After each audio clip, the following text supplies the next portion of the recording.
So let's do some more division with some remainders, right? When things don't work out perfectly. This is page 224, and we should work through this one together. Now, it actually says that you can use a calculator. The thing we have to be careful with a calculator is when we divide and things don't work out evenly, we're going to get a whole number then with a decimal after it, and figuring out what that means can be tricky, depending on whether you're working with money or whatever. So we're going to work through some of these together, and I'll give you some of my thoughts. Ruth is buying soda for a party. There are 6 cans in a pack. She needs 44 cans. How many 6-packs will she buy? Now, the thing to remember in real life is at a store, you can't buy parts of packs, right? So you either buy the whole 6-pack or you don't buy it at all. So there's a very good chance she's going to have to buy more than she actually needs, and she'll have some leftovers. So in this one, I'm going to think about what I know. I'm going to think about my times 6s. I like, for example, 6 times 6 is 36. That's not enough. 6 times 7 is 42. That is not enough. 6 times 8 is 48. That is enough. Now, if she buys 8 6-packs, she'll have 48 cans. And with 48 cans, she would actually have 4 left over, wouldn't she? So there sometimes are leftovers in life, and that's just how that goes, but you want to make sure you have enough. Paul is buying tickets to the circus. Each ticket costs $7. He has $47. How many tickets can he buy? Again, I would think that thinking about our times 7s. 7 times 7 is 49. He can't buy 7 tickets because that would be $49. Could he buy 6 tickets?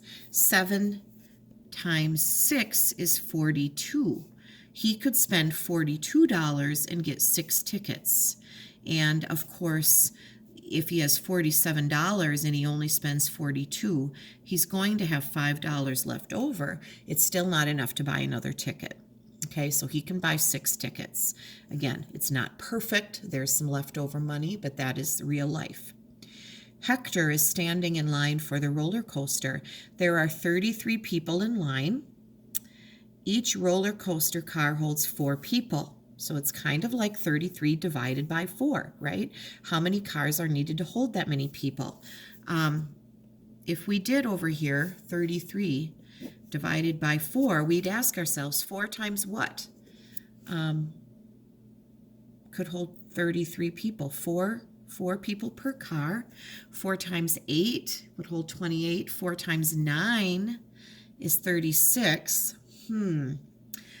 But 4 times 8 would be 32, right? And there would be 1 person left over. Do you see? We'd have to go to that 9th car.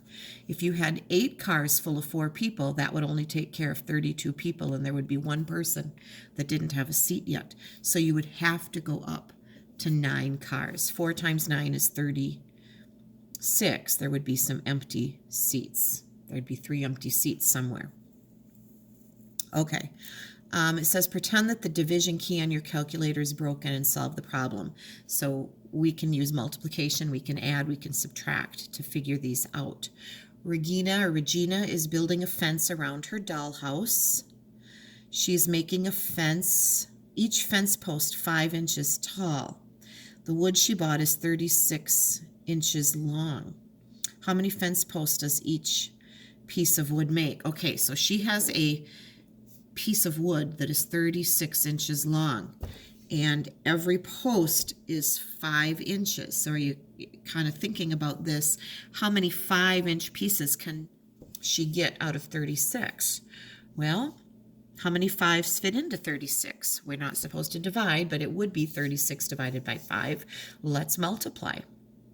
Let's start with a higher number. 5 times 5 is 25. She can do that. Can she do 5 times 6? That would be, 5 times 6 would be 30 inches. Can she do 5 times 7? 5 times 7 would be 35 inches. Ooh. She could do 7 pieces on 1, and she'd have an inch left over. Do you see that? So 7 posts times 5 inches each would be 35 inches, and she'd have just a little inch of wood left at the end. So explain how you found your answer. Well, I would say I multiplied 5 times 7 is 35. Oh, that was half cursive, half printing, but 5 times 8 is 40 and too much and too big, too long. Okay. Anyway, that would be my thought process. You could add 5 plus 5 is 10, another 5 is 15, right? You could add slowly and figure it out too. There are different ways that you could do that. Missy, Ann, and Herman found a $10 bill. They want to share the money equally. 3 people. How much do they each get? Well, I know 3 times 3 is 9. I know they could each have $3. However, now we have another $1 left over. And we have to split $1 by 3 people. And that one's a tricky one. And it's not going to work out perfectly. What I could tell you is if you have 3 people and you have $1, you know, you could go 10, 20, 30, 40, 50, 60, 70, 80, 90, give them each 30 cents, 3 dimes, 30 cents, but that's only 90 cents. You still have another 10 cents. How do you divide 10 cents by 3 people?